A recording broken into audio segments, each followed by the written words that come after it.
A very warm welcome to all the viewers watching the show. We are on the 8th episode today on our Saturday Talks with Experts, where we are going to discuss about public relations and integrated communications and its opportunities. This show is presented to you by Prime Point Foundation, a non-profit organization since 2000 to groom youngsters in various spheres of profession.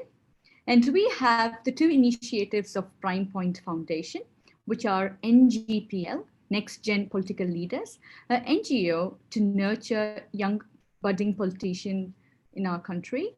And we also have Presence, a national monthly e-zine since 2006, started to promote positive journalism as our associate partners. Talking about today's show, we have an amazing expert who has been in the public relations industry for over 22 years. Mr. Vikram Kharvi is the Vice President of Corporate Reputation Practice at Adfactors PR, the leading PR agency in South Asia. He has vast experience in using communications for branding and marketing, right from huge organizations to startups to individuals. Welcome to the show, Mr. Vikram Kharvi. How are you doing today? Thank you, Sukruti. I'm doing quite well, and thank you for the opportunity for calling me here. And thank you, PR Science, Primetime Foundation, sir, for having me on the show. It is our pleasure. And we are so excited about today's topic is when we talk about communications. Normally we consider emails or say normal talking over phone, emails, any text messages communication. But we have communication as a separate industry, and public relations and integrated communications is a lot happening. So we thought we'll hear from you. What is public relations, and how does the whole thing work? So public relation is a mix of art, science, and some kind of witchcraft also. So there is no specific definition of public relations given by anyone. A lot of corporate bodies or PR bodies attempted to come up with a definition, but they have not been able to close on one definition that would be agreeable to all. But I'll try to put a definition in place. So public relation is a strategic communications process that helps businesses as well as individuals to build mutually beneficial relationships between them and their stakeholders.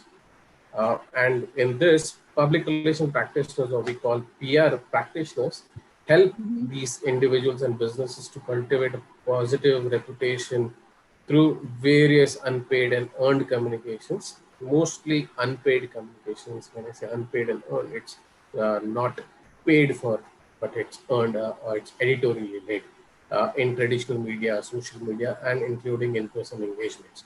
And at times, they also come in the forefront to defend the brand reputation in times of crisis and helps protect the credibility of the brand.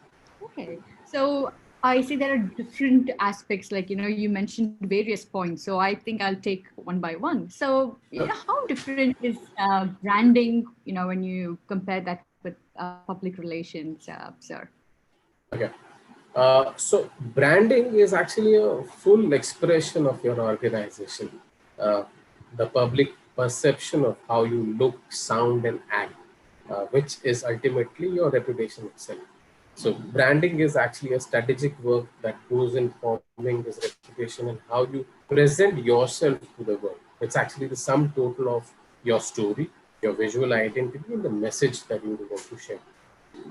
To make it much more clearer, I'll give you an example of branding, and then I've already spoken about public relations. So take Nike, for example.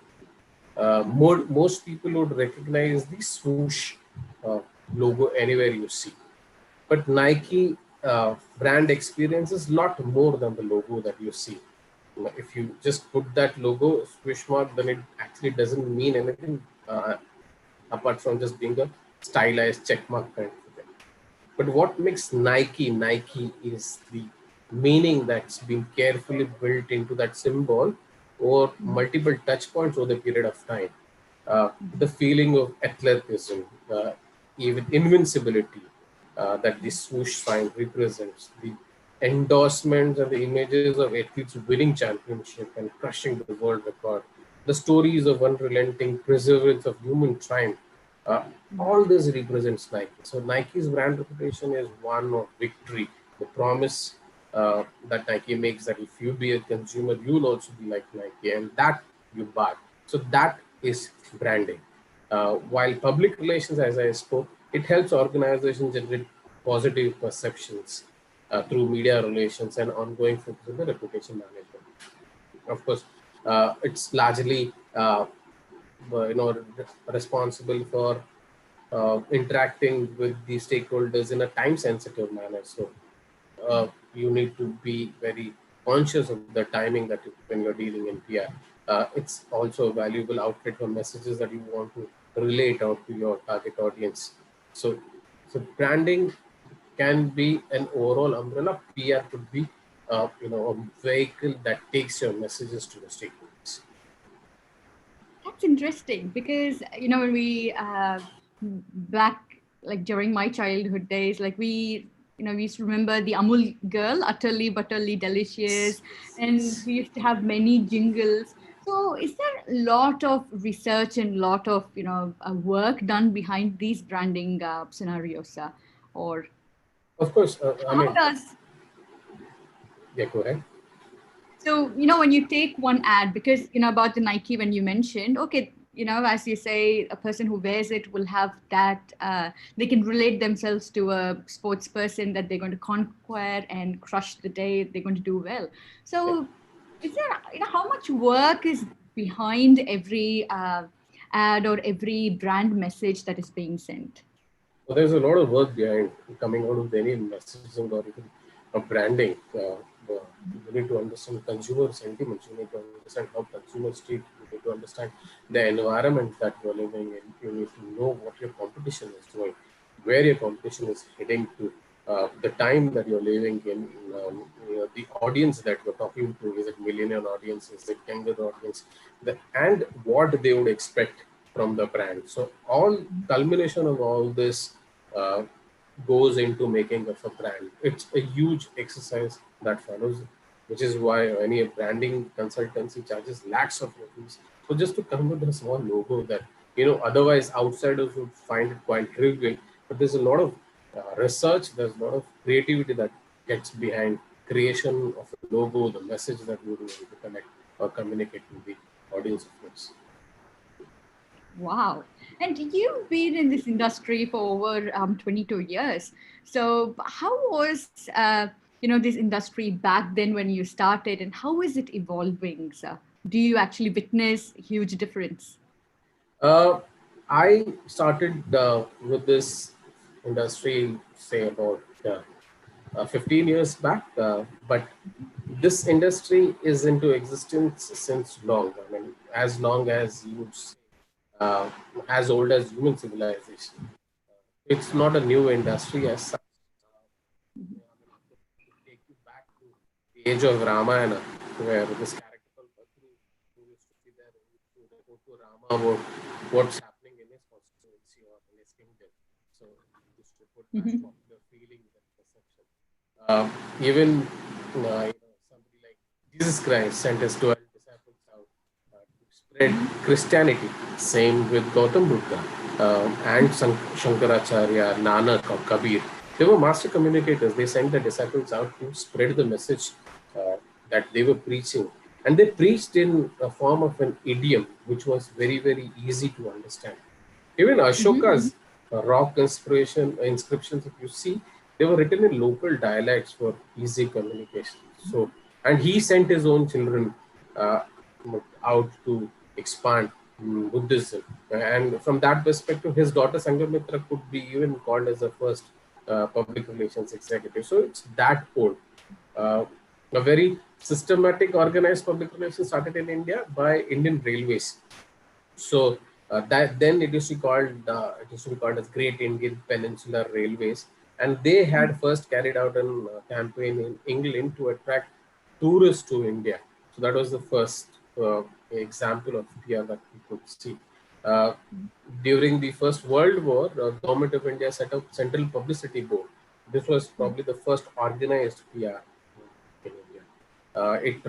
Then it was renamed to Central Bureau of Information back in 1947. More in the corporate sector, it was Tata's who actually uh, formally set up a PR division back in 1943. It was headed by Shri Minu Masani. You should read about this gentleman. I mean, he was probably the father of public relations back in India then.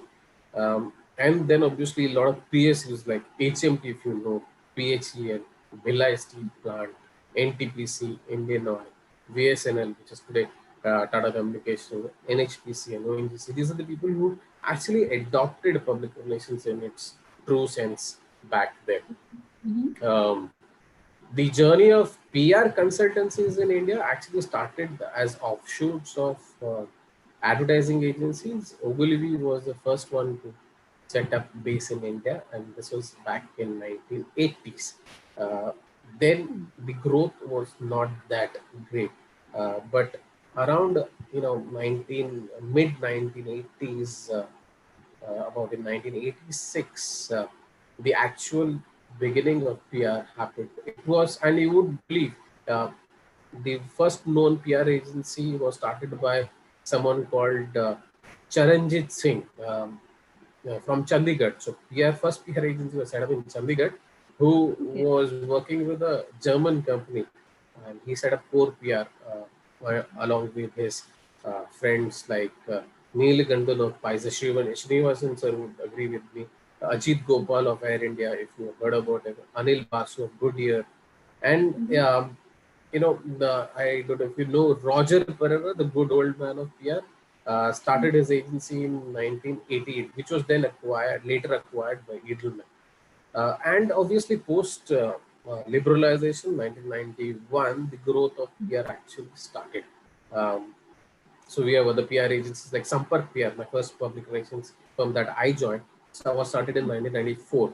Uh, then came Clea, started in 1994, five actually. Lexicon started, I think, in 1996. And Adfactors PR, that the firm that I worked for, was started in 1997. Uh, so there were, and along with that, in 2000, actually saw international PR firms coming into India. The first one to come was Genesis, actually BM Burston Master, which acquired Genesis. It was a full buyout and the first that the PR industry had seen. And then MSL Group invested in Hanmer and Partners. And of course, Edelman came in by acquiring Roger Pereira then. So, PRA consultancy business is like you can say about 25, 30 year old kind of thing. Organized public relations consultancy business is kind of 30 years old. I started in my real PR journey about 15 years back. Uh, so I started with a hotel. That was the resort in Malad, and then I worked with another hotel and um, you know, a hotel magazine, Express Hospitality, and then I joined Sampark. Then Adfactors. In between, I was also heading marketing communications for a company called Tata Housing, and then I joined back at. So, Wow. yeah, PR So it's is yeah, good. interesting journey, I would say, and with the facts and figures that you present, wow, so minute. And I would say it is because not many would know about this because when we say about communications as well, yes, it's part of daily routine that we do. But when we say no, there is industry, then people are like, oh wow, okay, we didn't know about it. And while talking about this journey, sir, I have another question. So, with the advent of social media, so how different is the scenario today? Are you experiencing major shift compared to your traditional advertising or communication methods, or is it kind of complementing the old traditional ways with the advent of social media?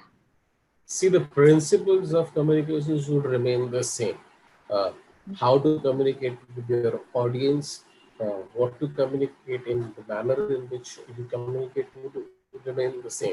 What has changed is the mediums of communication. So, social media is evolving, digital media is evolving, and traditional media is slowly going down. It's not going down in that rapid way as it would happen in the international markets, because India is still an evolving market in that nature, where new literates are joining the stream almost every day, and these new literates join the stream by learning their native language. So Hindi is still growing. So there are regional language publications like Hindi and Malayalam, which are still growing in India, and they will continue to grow for many years. So print is not going out at this point in time. It will remain for a few more years. Of course, digital has, the uh, digital media has taken a fast-paced kind of a jump. It's taken a leap now because of COVID. Everybody is now used to consuming news on their smartphones. India being the largest smartphone market in India, and in Uttar Pradesh, there are more smartphones than television sets in India. So that talks a lot about smartphone penetration, and data being as cheap as it could be thanks to Geo today. Everybody is able to consume news not only on the websites, news portals, but even through social media. The growth of TikTok itself says how efficiently they are consuming content online. So this has changed today. The way you consume content, the way you consume news has changed. So PR professionals will have to look at adopting themselves to the new methods of communications. How you, I mean, each platform will have its own unique features when you use that for communication. So you need to learn the specific nature of that website or a tool and accordingly communicate.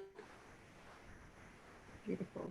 So having mentioned about PR professionals having to adapt to the modern technologies that are evolving, so my question now would be like, what are the different opportunities that one can explore in PR industry, sir? The job opportunities one can. See, India is a big market for public relations.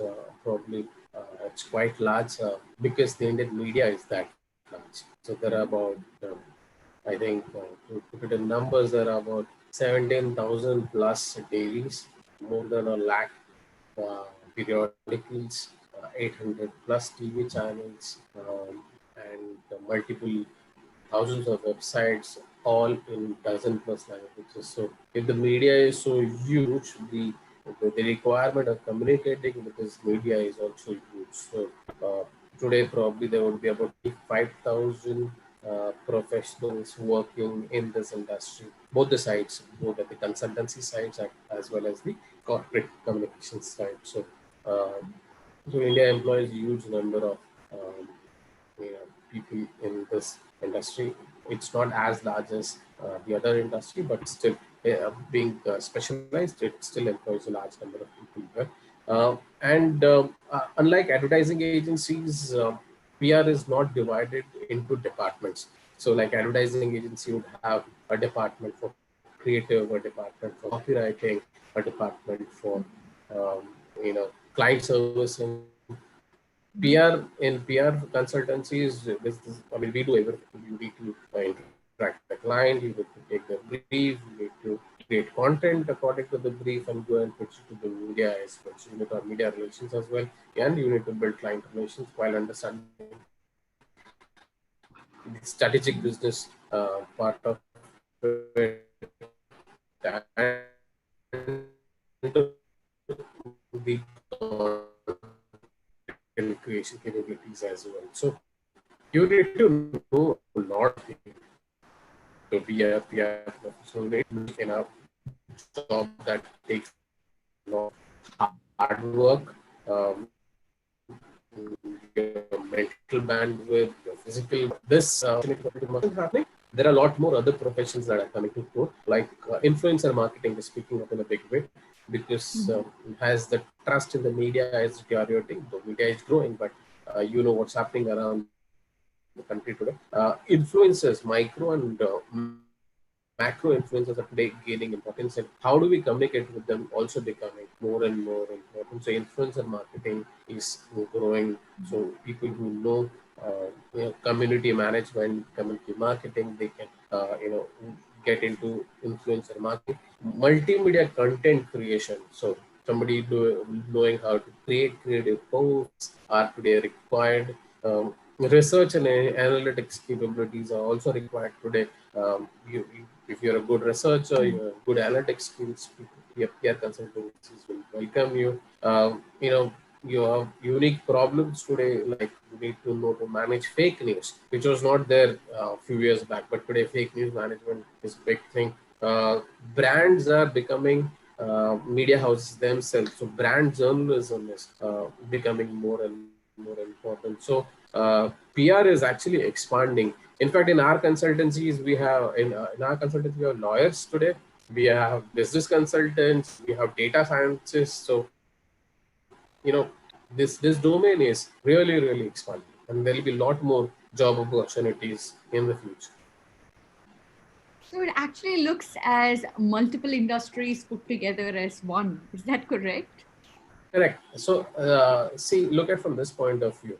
Uh, Visualize an organization, and you'll have multiple functions within that organization. And a CEO would be, more keen and interested in talking to the corporate communications function of that company, because they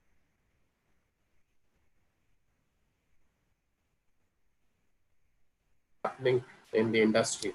That function will tell you the impact of ongoing things that's happening. So political impact might impact your brand. So you should be knowing everything about politics also. You should be knowing the competition also.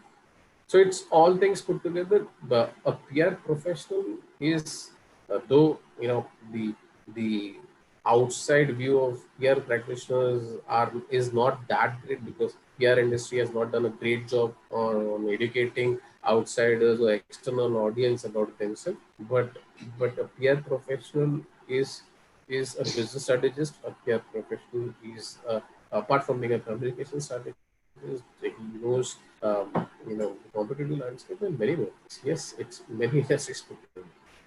He Wow. understands branding, he understands multiple things. Because I was like surprised when you mentioned like there are in-house lawyers as well, and when you talk about data scientists, I'm like, wow, okay, there are like so many. So I was actually about to ask like what would be the educational qualification, like say to be part of the PR industry. I think yes, I will hear from you, though I am guessing up the answer because you have so many other experts from various fields part of the agency. But I'll wait to hear from you, sir.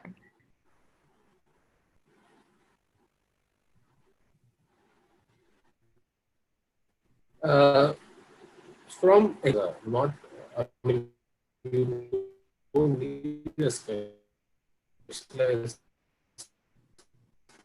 qualification to get into buildings. I have come from completely different background.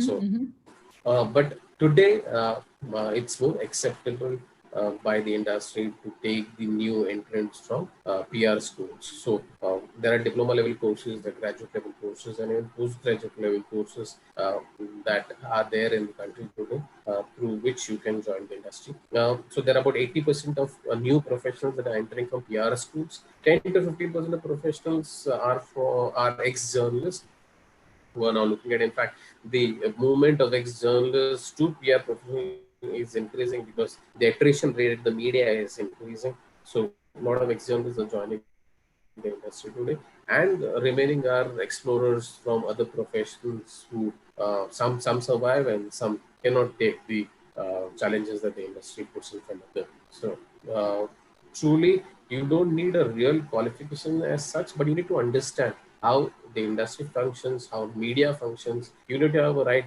content writing skill. You need to be able to read well. You need to be a well-read person and write well. So there are a lot of things that are required to be a professional than only educational qualification. Totally get that.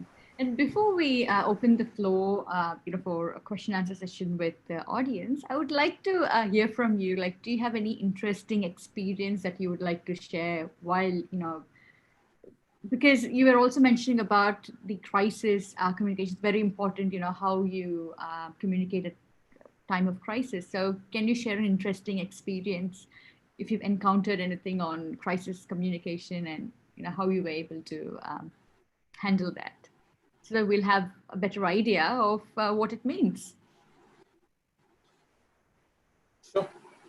So what is crisis communication? So crisis communication is actually defending your brand's reputation when the brand is, amidst probably a misunderstanding or some wrongdoing. So the brand has to communicate that way. For example, when Cadbury's, it was found that in one of the shop had reported that there were worm in the chocolate, and through that there was a big damage that Cadbury's had to face on the reputation, and they had to pull back the entire stock of the chocolate that were there. It was not that the germ was or there was any kind of an insect within the chocolate, but it was there due to the storage of the chocolate. Even in spite of communicating that, the backlash was so high that it took some time for Cadbury to actually settle it down. And same thing happened with the cola manufacturing companies like Coca-Cola and Pepsi when it was was higher when tested. And the recent example of Nestle, it is not recent, but it happened 3-4 years back when there was in one of the testing centers in Gorakhpur, they found that the pesticide level or LED levels were too high for human consumption. And these are the instances that lead to a crisis. Uh, and such times, what needs to be done is that you need to respond faster and avoid bureaucracy. Today, in fact, the challenges are much more than what used to be earlier. Earlier, what used to happen that if a journalist is doing a story about anything that is wrong about a company, you used to have about 24 hours to respond because the media was such. You have media used to print. I mean, on a daily basis, it used to get printed. Today, everybody has owns a media, and that's there in their palms. So it's very difficult to contain such crisis. And today brands are not impacted through competitive measures or any other environmental changes that are happening. Brands are more scared today about the small time antagonists. So these small time antagonists could be your dissatisfied customers,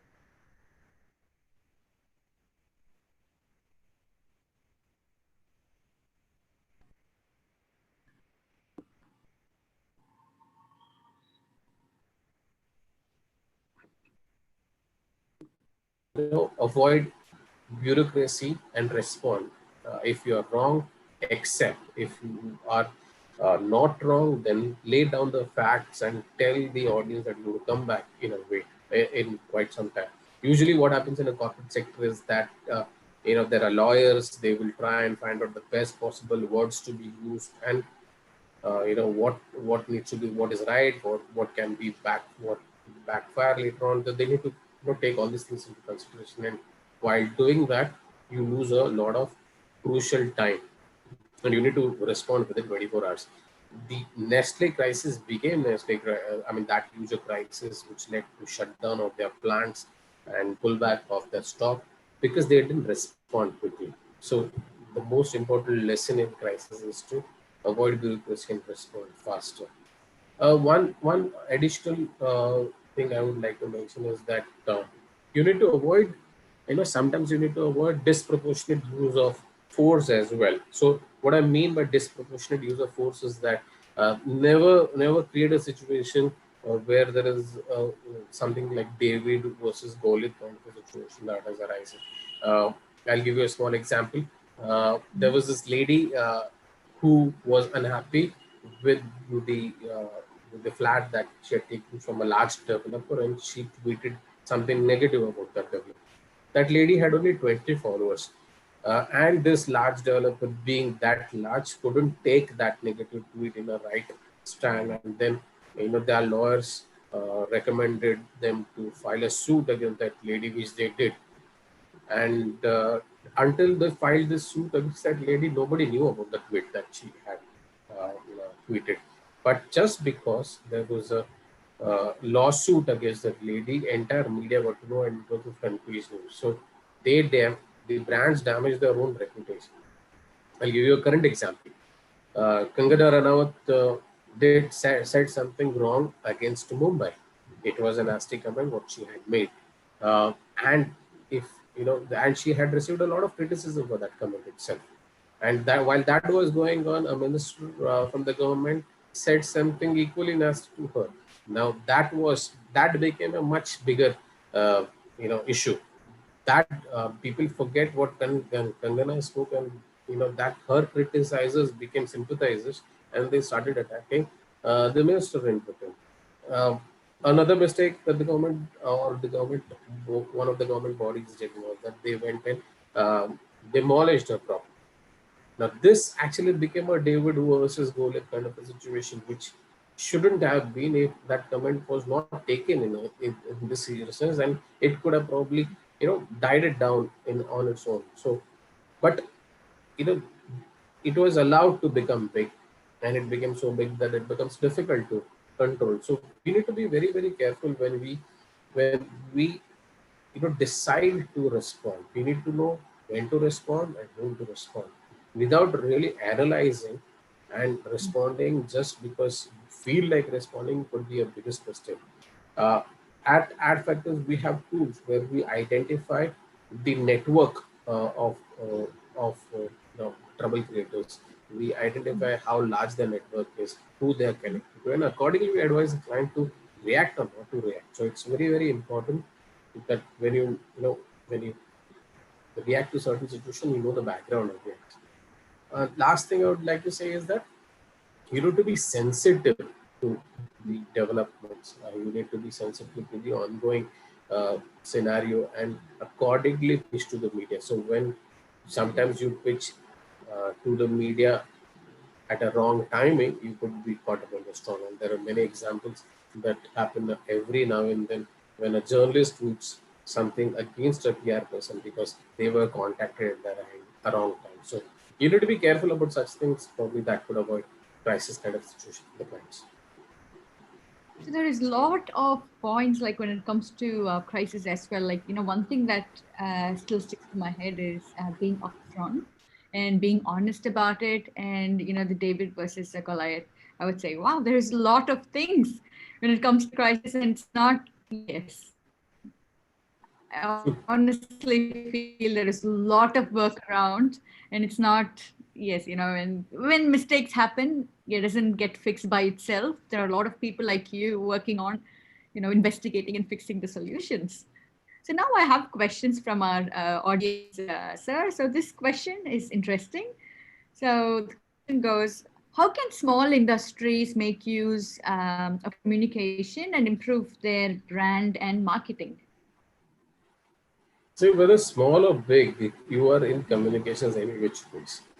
Uh, you communicate as a proprietor, or you use a consultancy to communicate for yourself, or you hire a consultant in your own company to help you with the communications. You cannot avoid communicating. You have to communicate with your stakeholders.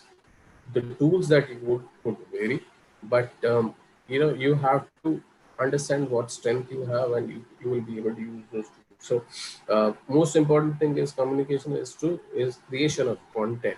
Either you write the articles, or you get an author, someone who can help you write those articles or stories and participate in the media. You be aware about what's happening in your own domain, and be a thought leader to give your viewpoints to the media. Journalists look out for such thought leaders in the industry who knows their industry and would be able to add value to the stories. So be that person who can add value to the journalist story. Uh, you should be also be able to know when to comment and when not to comment. So they take care of the sensitivities, and you should be able to take your brand into the media eyes. A lot of people think that PR is not for me, and they avoid communications, they avoid connecting with the stakeholders. But in today's world, when there is so much of noise outside, you not communicating is seen in a very negative light. That means that you're trying to hide something. So I think you need to be open to communications, and cost should not be the factor. Uh, there are ways that you can bring the cost down, and you can still keep communicating with the stakeholders. There are multiple tools that are freely available today. You just need to learn few things to make use of them. And so you did mention, you should know, when to communicate and when not to communicate. So I was actually curious, how can one find that? Because yeah, most of the times, right, we end up doing things. I think timing is the key here. So when we do some things that should have not been done on that particular time, yes, the whole thing goes on a spiral. So how can one identify when is the right time and when it is not? So I told you, you need to be sensitive about what's happening around you. I'll give you again a current example when the entire, after Sushant Singh Rajput's suicide, there was a lot of discussion around mental health and depression and so on. So, if at that point in time, if you try to build a story around and pitch yourself as an expert in a certain domain on basis of his suicide, you will be seen as an opportunistic. Uh, and there are multiple brands that when there is a catastrophe, when there is a major natural disaster that is happening, that is a time that they choose to showcase their expertise either in building something or how to avoid. But that is not the point, or that is not the time to do that. So you need to be aware of these sensitivities that happen around you, and you know and be sure that you're not seen as an opportunistic of the events that is happening around. So this is common sense, and you should not be always trying to grab the available opportunity. Of course, there is a concept called newsjacking that is there, which is called movement marketing in marketing parlance. But those are softer happenings in the industry. So when there is a policy that is released by the government, you can reach out to the journalists and talk to them. Okay, I have something to comment on this policy. Then the journalist got open, but not always. So newsjacking is a good thing to be learned, but you need to be very, very careful when it has to be avoided. Absolutely. And another question here, what is more rewarding? Is it working for an agency or corporate? And where would you say there is more learning curve? Very interesting question. In fact, a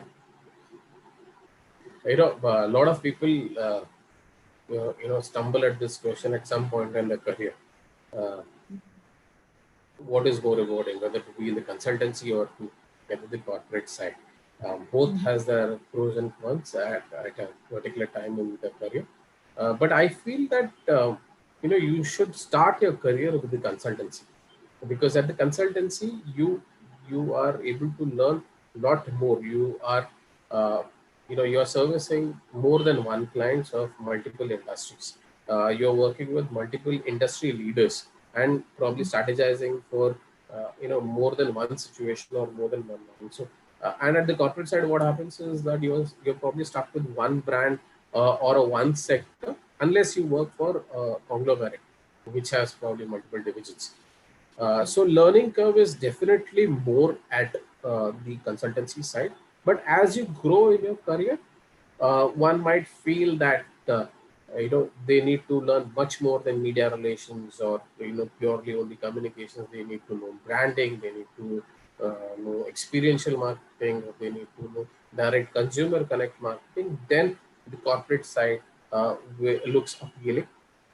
But someone who has a lot of adrenal requirement of a lot of adrenal rush would always prefer consultancy, because There are new challenges that one has to face. Every day there will be a new client crisis that one has to attend to, and that itself gives you a lot of learning. So it depends on the individual what he's looking at what point in time. Some individuals would say that, okay, I've worked for 10 years now, I want a little easy life, so I would look at a corporate which is not that very media savvy, softer corporate, who is just generally very selective media choices and so on, and I prefer to work with them. So it all depends on the individual itself. Then, depending on what is more rewarding. So in simple words, you've just told, if you want an action-packed day, you know where to go for, Correct. right? Correct. Correct. Because Wonderful. the consultancy guy comes in the morning and he doesn't know what he would, get into through the day.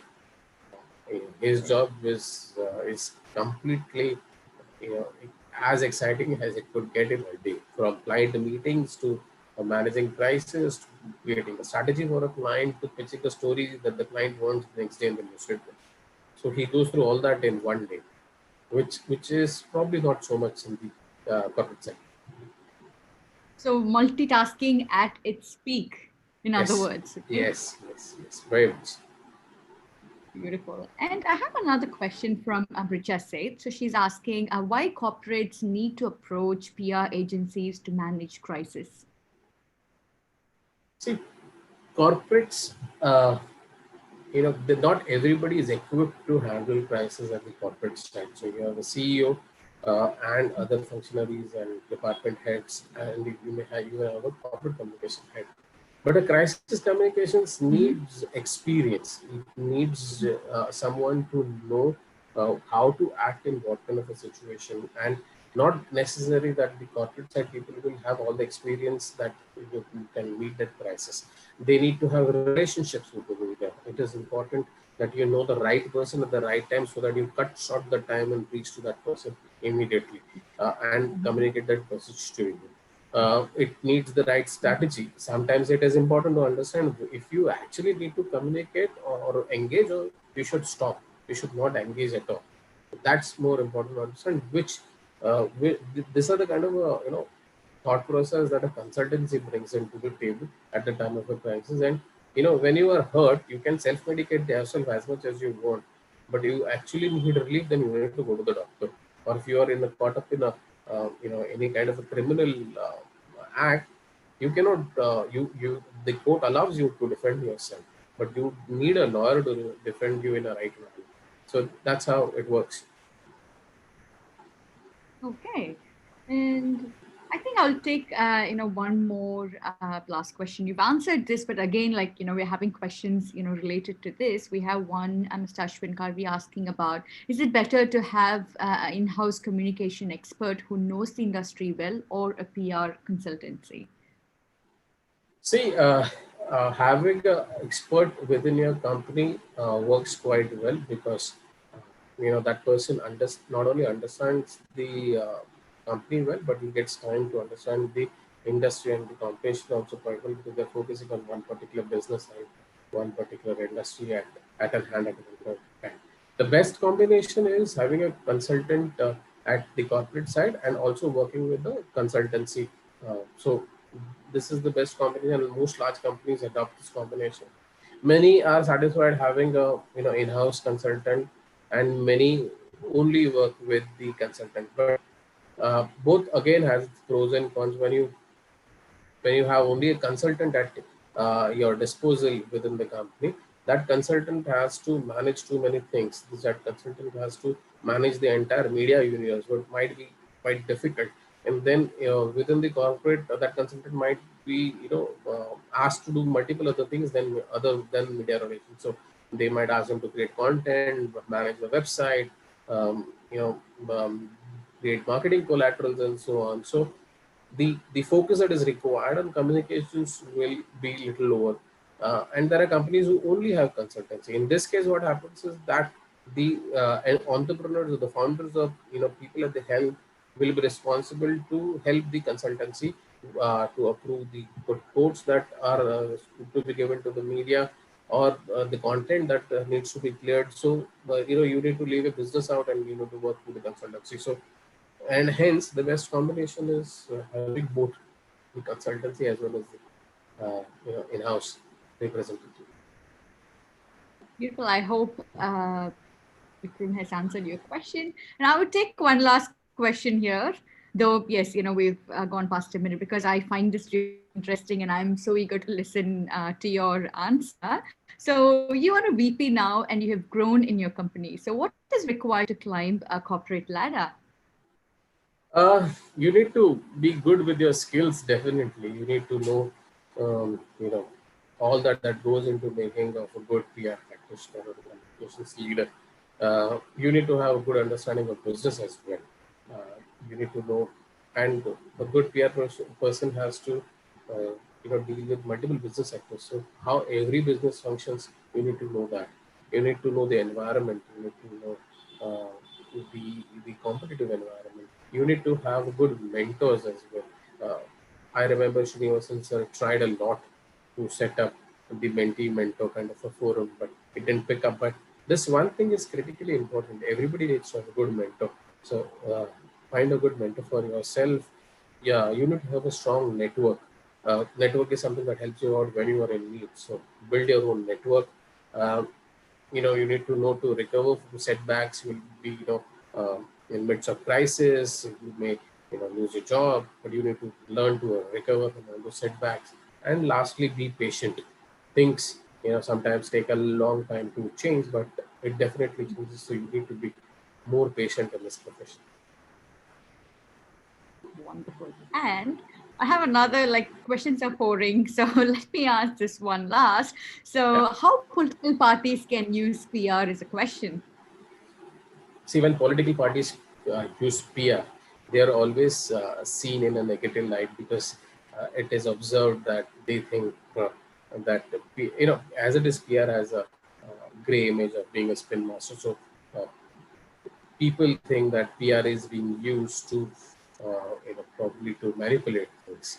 But it's not that political parties are not using PR. Every political parties are effectively using PR, and we know great examples of this country which are led by PR. Trump election and Indian in 2014 and 19 elections were also led by PR. So PR is critical, and they need to use it in the right way to engage with the audience in a much more in a manner that would resonate with them. Like in 2014 and 19 election, Modi used the best use of PR. He went regional. He took the message that he wanted to communicate was translated into multiple languages and relayed to the public using the best of the technology that is available to them. So uh, political parties need to use fear. You cannot say no to that, but in a right way. It doesn't. It should not look as manipulating, or it shouldn't look as it is distorting the facts. It's not representing the right image to the people. So you need to avoid all these things, but to connect and engage the audience, fear is the must. Great. Questions are pouring, but yes, I know we've come to the end of the session. So what I could do is, if the audience, want to ask more questions, they want to get in touch with you, how can they do that, sir? So I'm quite active on LinkedIn, so they can connect with me on LinkedIn. Mhm. It's easy to find me on LinkedIn. It's the URL ends with my name, Vikram Kharvi, and the same thing is my Twitter handle. You can ask questions to me on Twitter handle as well. You can write to me on email. My email address is pr.vikram@gmail.com, or you can WhatsApp me. It's my mobile number is 99301 4350. I run a PR forum called Indian PR Forum, which is quite active on WhatsApp. We have about 15 uh, different groups dedicated to each city. So you can join those groups. You can WhatsApp me your details and you can join those groups. The same forum is present on LinkedIn, on Facebook, and on Google Group. We started with Google Groups actually. So you can join us in any of the forums there. And a lot of discussions happen on this forum, a lot of learnings happen on this forum, and you can take advantage of it. I can't say enough thanks to you because you are very busy. Like, as you mentioned, you run so many forums, you are a vice president at your organization, and yet you're so active. And questions are just pouring, and I know I extended the time by about 5 minutes, which we normally don't do. Thank you so much for all your inputs. And I would say it was more factual figures, like you gave us like precise facts, and it was really inspiring and motivating, I would say, because we didn't know that PR industry has so many other intertwined supporting bodies. Like, you could be in any profession and yet be part of the PR industry. That was actually amazing. So thank you so much for your time, sir. And time just Thank flew. Yeah, thank you, Sukruti. Thank you for inviting me. Thank you for Point Foundation again. Thank you, Srinivasan sir. You've been a mentor and a guide to me all my life. I started my career with your guidance. So thank you very much for all the support that you've been giving to. And Sukruti will be in touch. Thank you so much. Definitely. Thank you so much. And I hope all of you would have enjoyed this session like I did, because the time just flew. And with the questions you kept asking, I'm sure you were really engrossed into this topic. Next week, we're going to have Dr. Santosh Babu, IAS. He's going to talk about e-governance and the different opportunities that it offers. So next week, same time, the same window. Until then, we'll meet then. So until then, this is your Sukruti Narayanan signing off from Australia. Stay safe and see you next week. Bye.